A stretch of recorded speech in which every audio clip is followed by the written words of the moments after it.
On this episode of Supercars Talk, I'm joined in the virtual shed with two friends this time, and we're going to do our review of round 3 of the Supercars All Stars eSeries.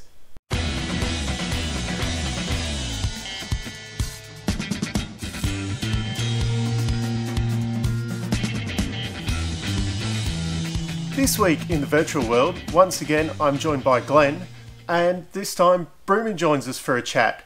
Once again, it's not a true review of the round, it's more just a free-flowing conversation of our thoughts and what went on. So here it is, enjoy. I wrote 3 notes about last night, then I stopped. So you've done a fair bit of research for this? Yeah, all the notes were from the opening 30 seconds of the broadcast. I wrote some before notes. You turned it off. Yeah, pretty much.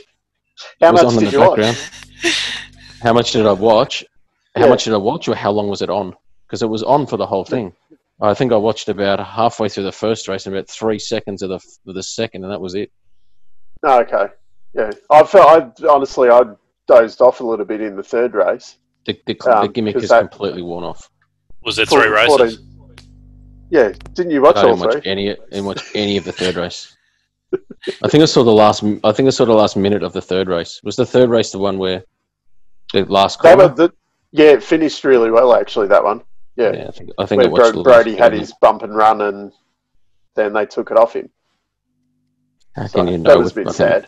Lag on your computer and shit like that. Well, that's what they're all claiming now. Yeah. What do they call it? Netcode or whatever. You drop frames and stuff like that, and car just appears in front of you. What are you going to do? Yeah, exactly.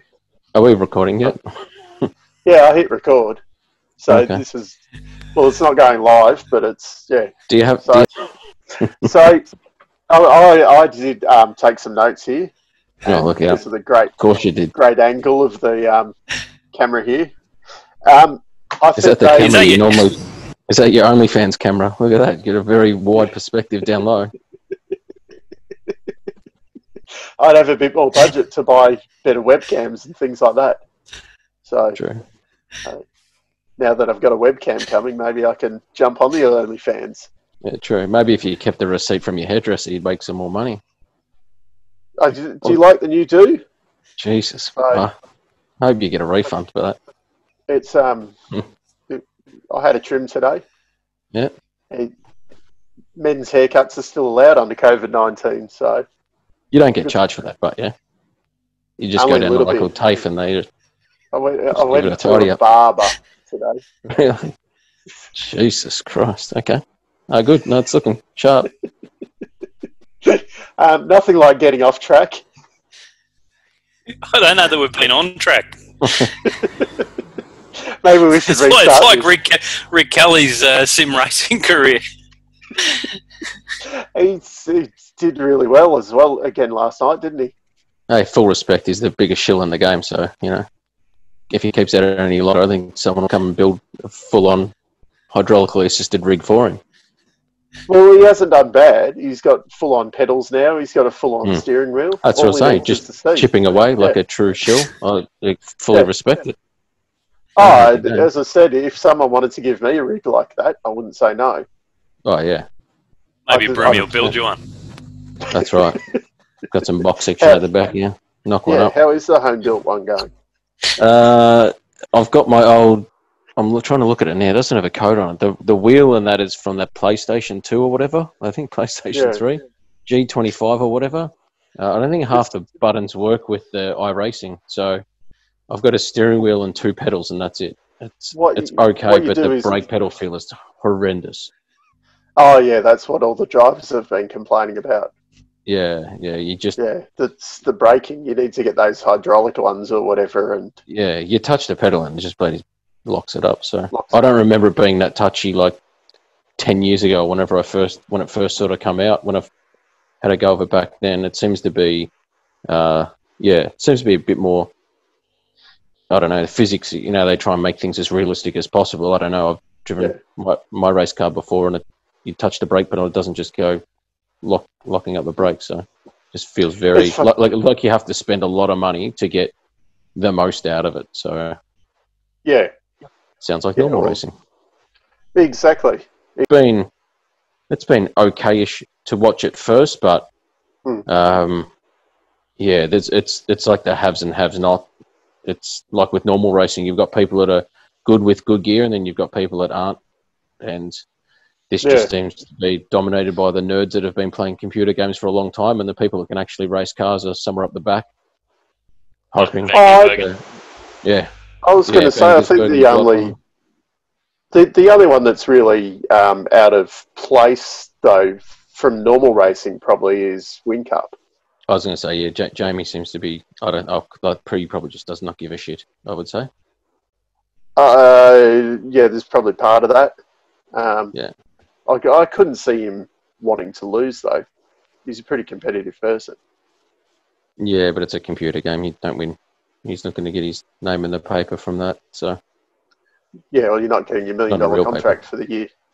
Yeah, exactly. I mean, the realistically, the only reason this is even happening at the moment is so teams can keep their sponsors somewhat happy in the short term and try and keep that sponsorship locked in for the agreed terms, pretty much. I would assume for the entire year period. Otherwise, you know, if they end up racing over a very shortened season, over only say 4 months or 5 months, and they try and cram as many races as they can into it, and instead of having a year's worth of content and you know, having the drivers out there over a certain period of time, you know, sponsors would be in their right to say, well, you know, we haven't gotten what we agreed to or paid for, so we're only going to pay you half of this for the season. So I'm sure that this eSeries has been hastily put together so they can sell the sponsors, well, look at this, we're on across all these platforms, still engaging with your viewers, still engaging with your audience.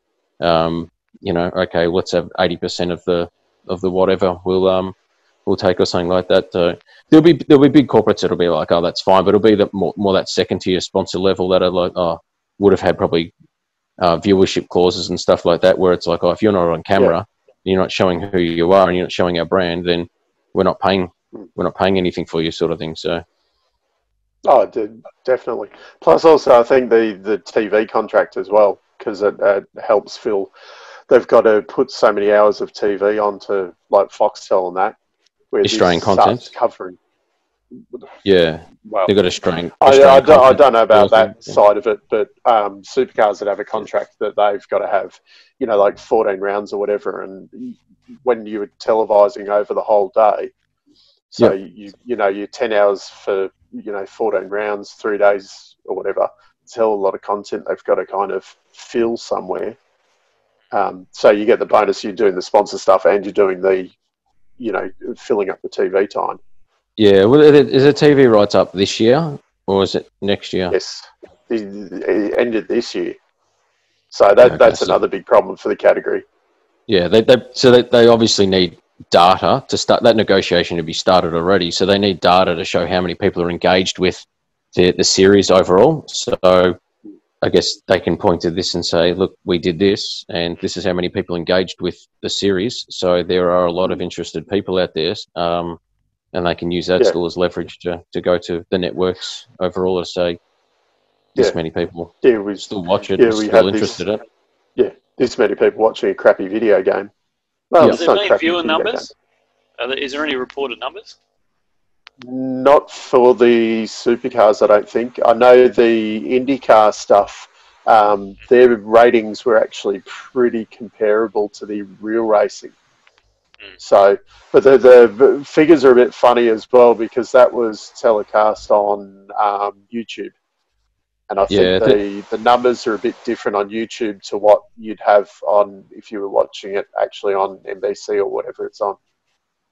Yeah, they'd have to do they'd have to get all the numbers from all the teams, and then the individual drivers have Twitch streams as well and that too. So there'd be a bloody big Excel spreadsheet to work out who was watching where and for how long or whatever and that. So, like for me, I just watch it and that's it. Like I don't even run, and generally I watch it delayed anyway, so I can fast forward the ads. But people watch these with like the real racing with second screens and stuff to watch the timing. Like, is there anyone genuinely watching it on the TV and then having like McLaughlin's Twitch or whatever going on their phone or iPod or whatever? Good Still got question. an iPod, Dunno. iPod. Well, there's a general name for all of the Apple products. I think I've so. got I a think there Samsung. are the full blown, supercars nerds that are watching that sort of stuff, because McLaughlin has had big stream numbers, on his pedal Yeah. cam and all this sort of stuff, and I think that's what people are interested in. There's a lot of Okay. talk around what socks he's wearing, because he's in the simulator in socks, and it's I did broadcast on see his he Twitch. had some Penske socks or something like that, didn't he? Mustang, yeah. That was it, the Mustang socks, yeah. So, Peddling some merch. to me, like, unless it's, willpower abusing someone, I don't really care watching someone sitting in their computer chair playing a game. But if that's what you're into. Yeah, probably more interesting than listening to Matt White. So. Well, you still can't pronounce Anton Di Pasquale. So anyway, there was a couple of things. Where was all the crowd over the weekend? Did anyone notice that? Crowd? It looked, well, the virtual crowd in the grandstands and that. It's probably It looks like too much to render, so they probably drop the because you can choose to drop as many things as you want. They probably dropped the crowd so it rendered quicker. So I think Simone was overseas, Will was overseas, and that. So yeah, they probably dropped a whole heap of the stuff. Overseas. Yeah, they probably dropped a whole heap of stuff down on that. So with that many cars on in the stream, it doesn't lag as much. I thought that accidentally entered the 12-hour crowd. Probably. It's a good event, the 12 hour. I'd rather watch the 12 hour. The event's fine, but I mean, it is what it is. I think the bonus of the 12-hour is because there's no crowd there, you can move around and watch from different vantage points. My prediction of the slowest Penske driver came true. Fabian got beaten by Will Power. Fabian won the race, mate. What are you talking about? The reverse grid race, that doesn't count. Who got a reverse grid was a race too? Yeah. He come from so he got to start on pole. And then he stayed there. Because there's that much carnage at the first corner, which is the only reason I watch any of this stuff. It was funny how all of a sudden, I think he was running about 18th or something in race one, and then all of a sudden on the last lap he just disappeared and came last. So I think it might have been a strategic move to get a win in there. A bit like the debris strategy at Bathurst. Yeah, keeping the sponsors happy, mate. That's the main thing. Yeah, well, if you've got to keep a shell car up the front, don't you? Yeah, I don't know. I saw who said was it Van Gisbergen or someone said they should run Bathurst this year because they put the Super 2 cars on the grid with the main game. That'd be good. 50-car field. That'd be killer. Yeah, it ends up the same problem though, because you got half of the Super 2 field is already down as co-drivers. That's all right. And then, there'll be plenty of people worldwide that won't have had any motorsport or stuff will be locked down. They'll be putting their hand up to come drive for 2/10 of nothing. I'll go and drive for nothing. Yeah. Yeah. I've got a helmet, we'll race. You should be able to enter. Well, they should enter privateers. Broomy could race in his FD. Yeah. I think the stupid thing is now though that you've got to meet certain criteria and stuff like that. You do. They changed the license. They changed the license for Rullo, Alex Rullo. They changed the super license for when he wanted to race at Bathurst a couple of years ago. Yeah, but I mean, even like eligible, I think, and they changed it or something, so he couldn't race essentially because he was 16, and it only had two Super 2 starts at that stage, I think. Oh, I think he'd done a bit more, but it wasn't. The results weren't good. Yeah. No, but I mean, even just to run a wild card at Bathurst, like the Kostekis last year had to go through a thing, and like you've got to prove that your car's good enough and whatever. It's not like the days where you could go and build a VK Commodore or whatever in the shed and rock up and be like 20 seconds off the pace. Like you've got to prove that you've got funding and all that kind of junk these days. So you don't, where you get the Kostekis in there last year that are actually, they did a better job than what Team Sydney's going to do this year. Poor old Team Sydney. Won't be like that for. Jono Webb's a good bloke, isn't he?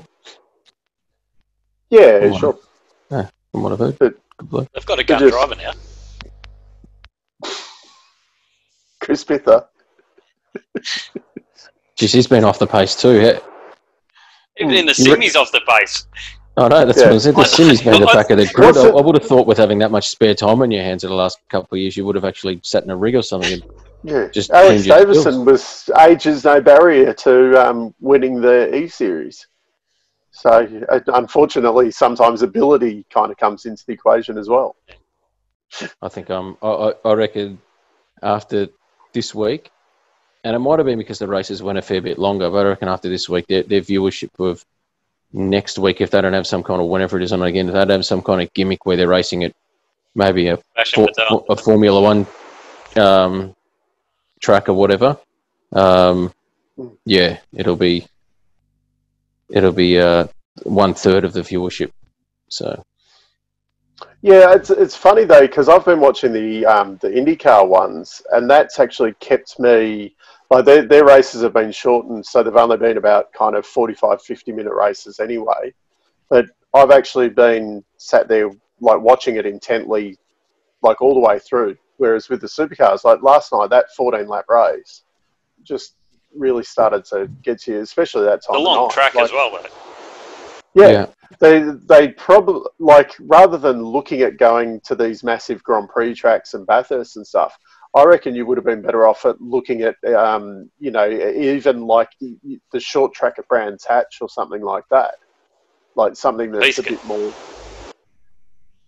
it's just straight line. No, but I mean, like a lot of the time, the best racing in the category is at places like Simmons or Barbagallo, those really short tracks. I'm sure there's got to be a couple of really short, like there's Tsukuba or whatever in Japan. I'm sure there's got to be a couple of really short American tracks that are in the game. So I think that would have been a lot better rather than going, oh, let's go to Spa where everyone's going to spread out. Let's put them on, you know, something small and ridiculous. Like, and, you know, have a bit of a crash fest or people lapping each other and things like that. So at least there's a bit of interest there.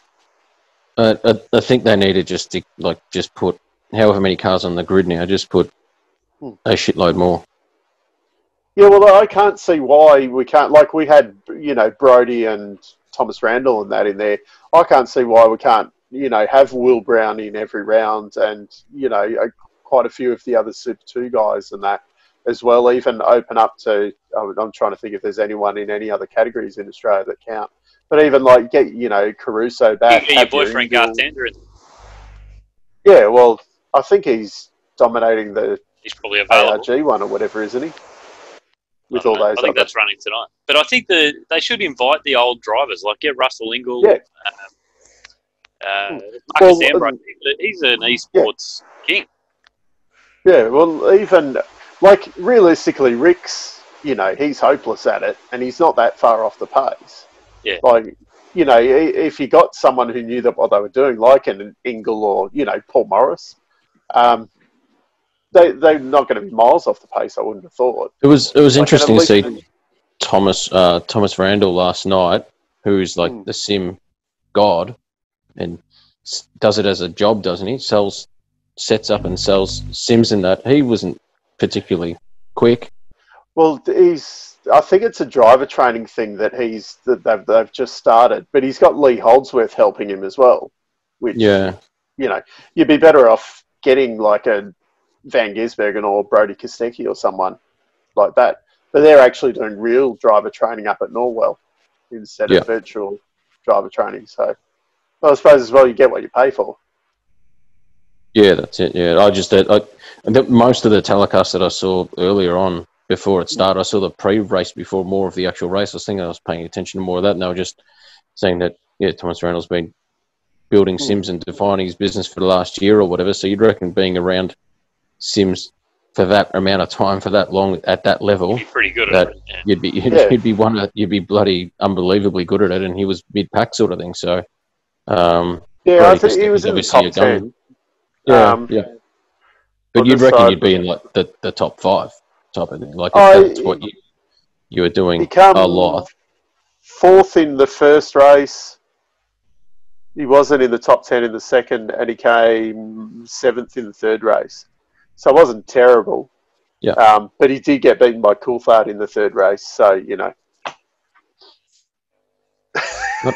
Not a fan of Fabs, are you? Got the same shit haircut. I'm just winding up Glenn because Glenn's a big fan of him, and I think you should have put someone like an A-grade driver in that seat rather than, you know. Yeah, but last week when you said that the DJR should have an A-grade driver in the second seat, then you mentioned Nick Percat. Yeah, I think Nick Percat would do a better job than Fabian Coulthard. Similar haircut, maybe. I don't even know who Nick Percat is. Wasn't he that guy that was carrying bartenders' bags at Bathurst a few years ago? Maybe he can bring some of his sponsors to Shell. Yeah, I think Shell need them. Few livery changes.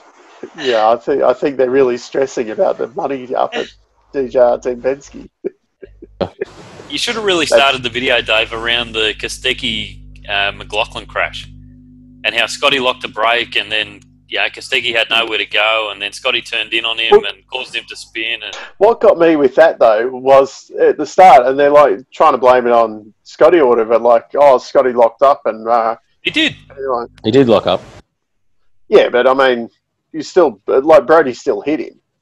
After he locked because up. Scotty fucking turned in, mate. Have a look. Nah, he fucking... He turned in. He turned Scotty, in. He locked a brake. He had nowhere to go. So then he turned in knowing that Kostecki was going to hit him. That's fair He played by the rules. Yeah. That's right. It's like a Coulthard move. Just block. Well, he could have done a tandem move. Yeah, well, that's what he did. Except Tander really served him up properly. Like, where Kostecki only just bumped him off the road. So, Yeah, I love that, mate. In NASCAR, that'd be play on. Should have been play on anyway. Yeah, it was a bit ridiculous that they, penalised him for it. I'm still waiting to see someone go around the track in reverse and just crash into everyone like you used to do in Gran Turismo. I've been doing that on iRacing. I think Dave Reynolds got told he wasn't allowed to do that. Oh, really? That's piss weak. Does Dave do what he's told these days? Sometimes. Well, he did say he was going to take everyone out, but he hasn't actually done that. I think they had a bit of... I think he hasn't been able to get close enough to anyone to take him out. Well, that's another thing. He did get benched for a round too. Yeah. I think they should let wildcards come in like full amateurs, where you go into the draw and then get some spud, on his homemade Logitech G25 made out of some square tubing, out the eastern suburbs of Melbourne. Just. I would not be quick enough to even do a lap without spinning. I got on today again to race around Bathurst. I paid $15 for Bathurst on iRacing, and it took me about 40 minutes to do a lap without crashing the car. Yeah, they're very. It depends what car you pick. I find the MX-5 2010 Club or whatever spec car, you can thrash the hell out of it. And, you can... I wouldn't be seen dead driving it. That's the problem. But you can get a lap done in most of the courses and that. So at least it's not so twitchy. Like the brakes, you can use these cheap Logitech base model things and it actually works okay. But yeah, you go to the supercars and you touch the bloody loud pedal and it turns around. You touch the brakes and it turns around. So yeah, I'm in the supercar in the big Falcon, the 2014. Falcon, trying to race around Bathurst, and it's just a disaster. So that's our review of round 3 of the BP Supercars All Stars eSeries. Hopefully we'll have all of the bugs ironed out within the next few weeks and bring you some more professional content. Until next time, I'll see you later. There was this boy who came to town, was cooler than the boys and all my crazy dreams.